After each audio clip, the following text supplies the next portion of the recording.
आता इथल्या कार्यकर्त्यांच्या मेळाव्याला उपस्थित असणारे चंद्रकांतदादा पाटील, उमेदवार मुरलीधरजी मोहोळ, उमेदवार शिवाजीराव पाटील, सर्व नीलमताई, सर्व उपस्थित असणारे आजी माजी आमदार, सर्व महायुतीचे घटक पक्षाचे अध्यक्ष, पदाधिकारी, कार्यकर्ते, बंधू भगिनींनो आणि माझ्या तरुण मित्रांनो, महायुतीची पहिलीच एकत्र ही निवडणुकीच्या निमित्तानं राज्याच्या प्रमुखांनी आज ते सासवडला मेळाव्याच्या निमित्तानं येत असताना, सभेच्या निमित्तानं येत असताना त्यांनी अचानक सांगितलं आणि आपण सगळेजण मोठ्या संख्येने इथं उपस्थित राहिल्याबद्दल महायुतीच्या सर्व कार्यकर्त्यांचं, सर्व सहकाऱ्यांचं, सर्व बंधू भगिनींचं मी मनापासून स्वागत करतो।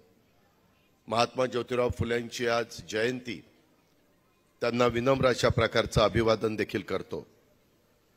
आजपर्यंत आपण वेगवेगळ्या पद्धतीनं निवडणुकीच्या निमित्तानं कधी एकमेकाच्या विरोधामध्ये, कधी एकमेकाच्या बरोबर अशा प्रकारच्या निवडणुका लढवल्या आणि आता मात्र नेत्यांच्यापासून कार्यकर्त्यांच्या पर्यंत सगळ्यांच्या मनामध्ये महायुतीच्या या देशाचे तिसऱ्यांदा पंतप्रधान नरेंद्र मोदी साहेबांना करायचं अशा प्रकारचं मिशन हे प्रत्यक्षात आपल्याला कृतीमध्ये आणायचं आहे। आणि हे कृतीमध्ये आणण्याच्या करता आपल्या पुणे जिल्ह्याचा विचार केला तर 3 लोकसभा मतदारसंघ पूर्ण आणि आपला मावळ मतदारसंघ अर्धा आणि अर्धा रायगडमध्ये कर्जत, उरण आणि पनवेल, जिथं आपले श्रीरंग अप्पा बारणे हे धनुष्यबाणाचं खूण घेऊन त्या ठिकाणी उभे आहेत। 4च्या निवडणुका करत असताना पुणे जिल्हा महाराष्ट्रामध्ये नेहमीच अग्रेसर राहिलेला आहे। पुण्याला एक वेगळ्या प्रकारची पार्श्वभूमी आहे। पुण्याकडे बघण्याचा दृष्टिकोन देशाचा आणि राज्याचा एक वेगळा आगळा आहे। अशा वेळेस आपल्या सर्व महायुतीच्या, मग भाजप असेल, शिवसेना असेल, राष्ट्रवादी काँग्रेस असेल, आरपीआय घटक असतील, रासप असेल, सगळ्या सहकाऱ्यांच्यावर फार मोठी जबाबदारी आहे। मित्रांनो, स्थानिक पातळीचे रुसवे फुगवे दूर करून आपल्या सर्वांना आता एकत्र येऊन विरोधकांना निवडणुकीच्या निमित्तानं धूळ चारण्याचं काम त्या ठिकाणी करायचं आहे। निवडणुकीत कार्यकर्ता सर्वात महत्त्वाचा, लोकांच्या पर्यंत जाणं आणि केंद्र, राज्य, आमदार, खासदार यांचं काम लोकांच्या पर्यंत नेणं। गेल्या 10 वर्षाच्या कारकिर्दीमध्ये नरेंद्र मोदी साहेबांच्या नेतृत्वाखाली या भारताने कशा प्रकारची घोडदौड केलेली आहे हे पण आपल्याला लोकांना, मतदारांना सांगावं लागेल। मित्रांनो, बऱ्याचदा आपल्या लोकांची, मतदारांची शॉर्ट मेमरी असते आणि त्याच्यामुळे महत्त्वाच्या गोष्टी नीटपर्यंत समजून सांगणं हे आपल्या सगळ्यांचं कर्तव्य आहे। कार्यकर्त्याला बळ देणं ही आम्हा स्थानिक पातळीवरच्या नेत्यांची जबाबदारी ही देखील सर्वांनी समजून घेतली पाहिजे।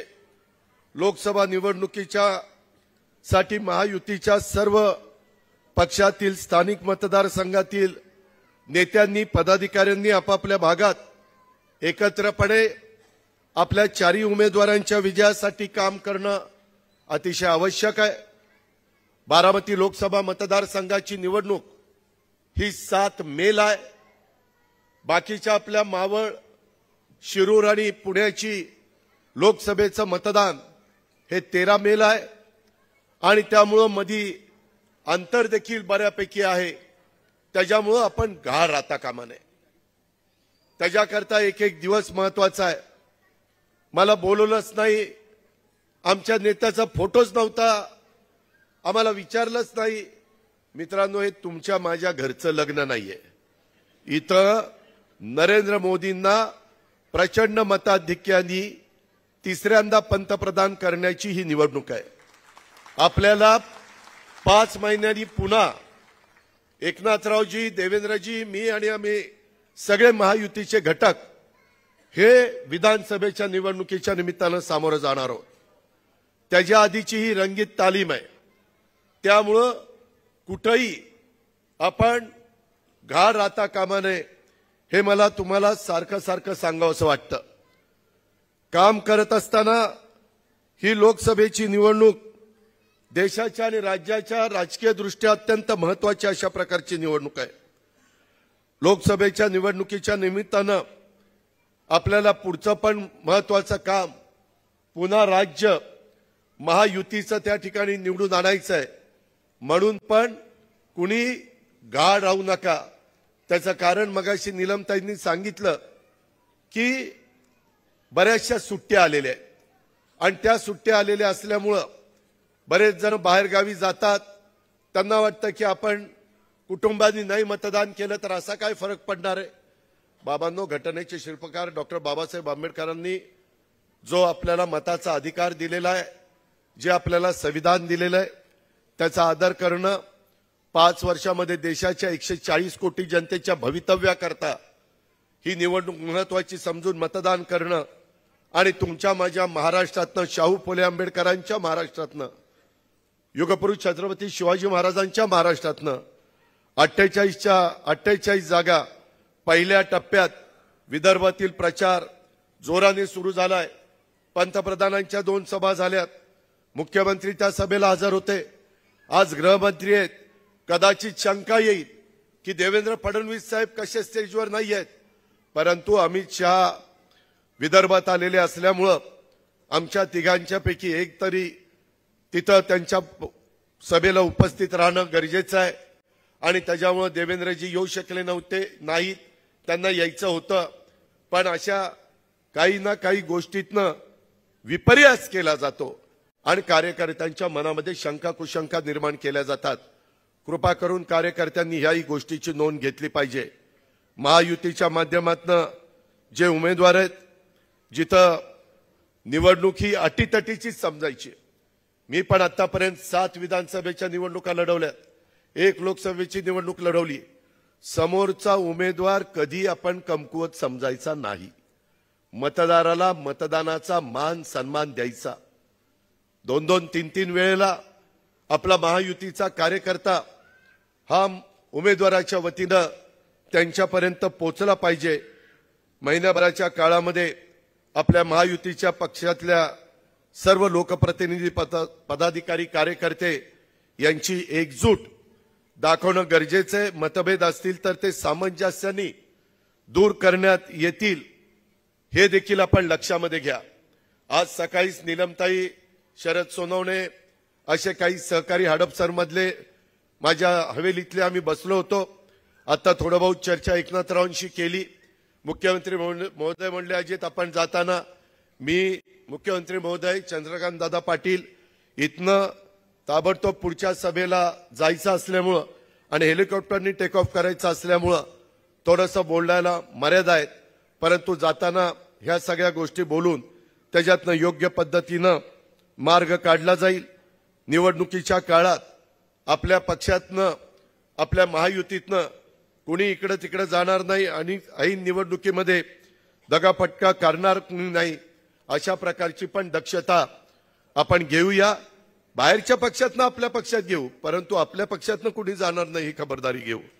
त्याच्यामध्ये आपल्या महायुतीच्या पक्षाचे स्थानिक कार्यकर्ते असतील, माझ्या बूथ कमिट्यांमधील सदस्यांना महायुतीच्या उमेदवाराचा प्रचार करण्यासाठी वेळोवेळी मार्गदर्शन देखील केलं जातं। त्याच्याबद्दलची यंत्रणा विविध स्तरावर काम करते। दुसऱ्या फळीतील माझे नेते असतील, महायुतीचे आमचे युवा असतील, युवती असतील, विद्यार्थी आघाड्या असतील, पक्षाच्या इतर अंगीकृत संघटना असतील, त्या सदस्यांना देखील मतदारसंघात उमेदवाराच्या प्रचारासाठी सहभागी करून घेणं आवश्यक आहे। सोशल मीडिया ह्या सेलच्या पदाधिकाऱ्यांना निवडणुका पार पाडेपर्यंत अत्यंत काम कार्यक्षमतेने करावं लागणार आहे। त्याच्यामध्ये जिल्हा तालुका पातळीवर सोशल मीडिया सेलच्या पदाधिकाऱ्यांना स्थानिक मुद्द्यावर आणि विशेषतः विरोधकांच्या प्रचाराच्या मुद्द्यावर लक्ष ठेवून त्याला काउंटर करण्याची योग्य पद्धतीनं काम करणं अपेक्षित आहे। केंद्र सरकार आणि राज्य सरकारने केलेली कामं, जनतेच्या हिताच्या योजना आणि त्याचे लाभ यांचा जास्तीत जास्त प्रभावी प्रचार हा आपल्याला उद्याच्या पहिल्या, दुसऱ्या, तिसऱ्या, चौथ्या, पाचव्या टप्प्यात आणि देशात इतर भागात 6वा, 7वा टप्पा आहे, ह्या सगळ्या टप्प्यामध्ये करावं लागणार आहे।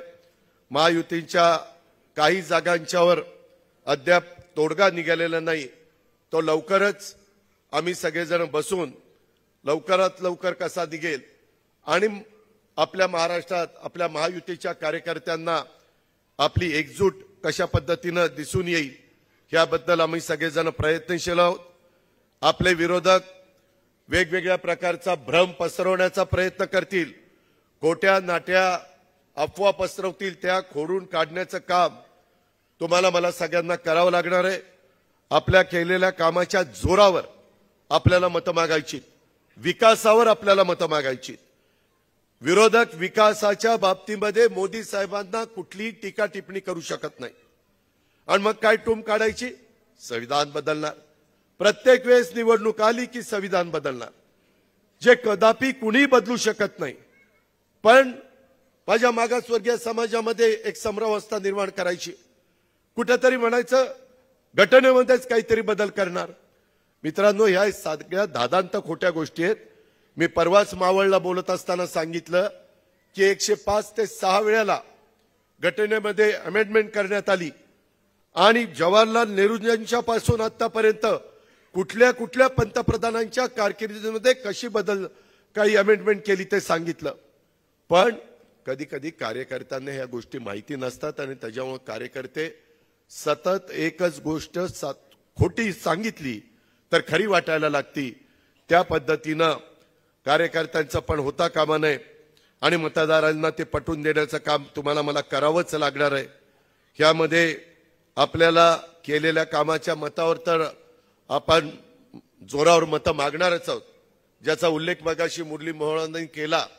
मुरलीधर मोहोळांनी सांगितलेल्या गोष्टीचा मी रिपीट करत नाही, परंतु आज महाराष्ट्रामध्ये देखील एकनाथराव शिंदेंच्या नेतृत्वाखाली प्रचंड मोठ्या प्रमाणावर विकासाची कामं काही लाख कोटींची चालू आहे। माझ्या पुण्यामध्ये, माझ्या जिल्ह्यामध्ये इन्फ्रास्ट्रक्चर उभं करणं, वाहतुकीची कोंडी सोडवणं, सर्व प्रकारच्या सुविधा देणं, रिंग रोड ताबडतोब करणं, हा झाल्यानंतर दुसरा अजून एक रिंग रोड करणं, वेगवेगळ्या पद्धतीनं आंतरराष्ट्रीय दर्जाचं विमानतळ देशात जशी घडतायत तशी आपल्या जिल्ह्यामध्ये करणं, त्याचबरोबर बंदरं असतील, त्याचबरोबर नॅशनल हायवे असतील, त्याचबरोबर वेगवेगळ्या प्रकारचे टनेल असतील, त्याचबरोबर रेल्वेचं एक जाळं पसरवण्याचं काम असेल, वंदे भारत सारख्या ट्रेन सुरू करण्याचं काम असेल, बुलेट ट्रेन सुरू करण्याचं काम असेल किंवा शहराची वाहतुकीची कोंडी सोडवण्याच्या करता मेट्रो अजूनही आपण कात्रजपर्यंत, तिकडं चांदणी चौकापर्यंत, इकडं हडपसर, वाघोली या सगळ्या भागामध्ये आपण करतोय आणि त्याकरता केंद्र सरकार, राज्य सरकार एका विचाराचं असलं तर कामं अधिक दुपटीनं तिपटीनं त्या ठिकाणी होऊ शकतात आणि म्हणून हे पण मतदारांना आपल्याला सांगावं लागेल, काम करणाऱ्याच्या मागं आपण उभं राहिलं पाहिजे तरच विकास होतो। फक्त विरोधासाठी विरोध करून विकास होत नाही, ही भूमिका तुम्हाला आपल्या पुणेकरांना पटवून द्यावी लागेल। आपले कार्यकर्ते आणि नेते एकत्र आले तर विरोधकांचा निभाव लागणार नाही, हे समजून एकत्ररित्या निवडणुकीला आपण सामोरं जाऊया। बूथमध्ये भाजपची यंत्रणा सर्वांनी समजून घेतली पाहिजे आणि त्याप्रमाणे आपापल्या भागामध्ये यंत्रणा उभी करण्याचं काम महायुतीच्या इतर पण घटकांनी केलं पाहिजे। एक सांगतो, जे प्रवक्ते आहेत, जे उद्याच्याला कॉर्नर सभा घेणार आहेत, जे वेगवेगळ्या ठिकाणी बैठकीच्या निमित्तानं किंवा शहरामध्ये सभांच्या निमित्तानं, ग्रामीण भागामध्ये देखील सभांच्या निमित्तानं जाणार आहेत, वादग्रस्त वक्तव्य आणि वादग्रस्त कृती ही कृपा करून टाळा। आपल्याला आपल्या चारी उमेदवारांना मताधिक्य वाढवायचंय। बोलायला जाताना तुमच्या माझ्या बोलण्यानी आपल्या उमेदवारांचं मत घटणार नाही, ही खबरदारी फार काळजीपूर्वक त्या ठिकाणी सगळ्यांनी घेतली पाहिजे। आपण सार्वजनिक आपलं वर्तन हे नम्रतेचं ठेवलं पाहिजे।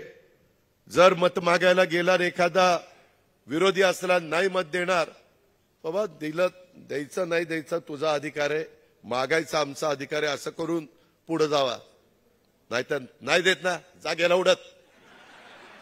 ते उडत गेला तर तुम्ही राहाल तिथंच, उमेदवार जाईल उडत. तसलं काही करू नका. मी पण सारखं सकाळी उठल्यावर 7ला बाहेर भेटायला लागतो, तेव्हाच बर्फ डोक्यावर ठेवतो, म्हणतो चिडायचं नाही, चिडायचं नाही, चिडायचं नाही, आवाज चढवायचा नाही, चढवायचा नाही, चढवायचा नाही. मित्रांनो, गमतीचा भाग नाही, खरोखरीच नम्रतेनं वागा. कुठेही काही उर्मटपणा दाखवू नका. ती महाराष्ट्र संस्कृती आहे, नम्रता महाराष्ट्राची परंपरा आहे. आपल्याला सत्तेचा दर्प आहे, असं कुठल्याही परिस्थितीत केंद्रात राज्यात आपलं सरकार असल्यामुळं आपल्या वागण्यात बोलण्यात वाटता कामा नये, लोकांना वाटता कामा नये. याचं भान सगळ्या कार्यकर्त्यांनी ठेवलं पाहिजे, शेवटच्या कार्यकर्त्यांनी ठेवलं पाहिजे आणि स्टेजवर बसणाऱ्या सर्वांनी पण ठेवलं पाहिजे. त्याचबरोबर लोकांशी जोडून घ्या. सामाजिक कार्यकर्ते, सामाजिक संघटना यांनाही सोबत घ्या. आपल्या पुणे जिल्ह्यात, पुणे शहरात अनेक वेगवेगळ्या प्रकारच्या संघटना आहेत. त्यांनाही त्यांचा मान सन्मान, त्यांचाही प्रतिष्ठा त्या ठिकाणी ठेवून त्यांना सोबत आपण घेऊ आणि घेतलं पाहिजे. फोन आणि समाज माध्यमात काळजी घ्या. आचारसंहितेचं पुरेपूर पालन करा आणि कुठल्याही परिस्थितीमध्ये आपल्याकडनं कुठली चुकभूल होऊन देऊ नका. अतिशय चांगल्या प्रकारचा प्रतिसाद विदर्भामध्ये पंतप्रधानांच्या सभांना आणि आपल्या महायुतीच्या सगळ्या नेत्यांना, मुख्यमंत्र्यांना, उपमुख्यमंत्र्यांना सगळ्यांना मिळालेला आहे. त्याच्यामुळे काळजी करू नका. आणि आपली महायुती सर्वांची मिळून आहे. जर एखाद्या ठिकाणी एखाद्या कार्यकर्त्यांनी एखाद्या पक्षाच्या की बाबा उमेदवार आपला समजा शिवसेनेचा आहे आणि तिथल्या मतदारसंघात राष्ट्रवादीचे कोण काही कार्यकर्ते काम करत नाही, तर त्याचा परिणाम राष्ट्रवादीचा उमेदवार जिथं असेल तिथं होऊ शकतो. त्याच्यामुळं कुठेही आपल्या 3च खुणा महाराष्ट्रात आहेत. एक म्हणजे कमळ, दुसरं म्हणजे घड्याळ आणि तिसरं म्हणजे धनुष्यबाण. हे गोष्ट लक्षात ठेवा. या 3च खुणा कुठेही गेल्यानंतर त्या मशीनमध्ये पाहायला मिळाल्या पाहिजेत. आणि आपल्या पुणे जिल्ह्यामध्ये 2 ठिकाणी घड्याळ, एका ठिकाणी धनुष्यबाण, एका ठिकाणी कमळ आहे. हे मतदारांच्या पर्यंत पोहोचवलं पाहिजे. देशातल्या बहुसंख्य मतदारांना मोदी साहेबांना मतदान करायचंय, परंतु त्यावेळेस महायुतीचा जो उमेदवार आहे त्याची खूण ही मोदींना ते मत मिळणार आहे असं काम आपल्याला करावं लागेल. त्याबद्दलची जागरूकता कार्यकर्त्यांनाही दाखवावी लागेल. वरवर करून चालणार नाही. अशा प्रकारची खबरदारी आपण सर्व सहकारी मित्रांनी ह्या मेळाव्याच्या निमित्तानं घ्यावी. आज आपल्या जिल्ह्यामध्ये एकनाथराव शिंदे जरी मेळाव्याच्या आणि सभेच्या निमित्तानं आले असले, महायुतीचे प्रमुख म्हणून आलेले असले, तरी ते शेवटी राज्याचे मुख्यमंत्री आहेत. आपल्या जिल्ह्याचा पालकमंत्री म्हणून आपल्या सर्वांच्या वतीनं मुख्यमंत्री महोदयांचं मनापासून स्वागत करतो आणि आपल्या सगळ्यांची रजा घेतो. जय हिंद, जय महाराष्ट्र. राज्याचे लोकप्रिय मुख्यमंत्री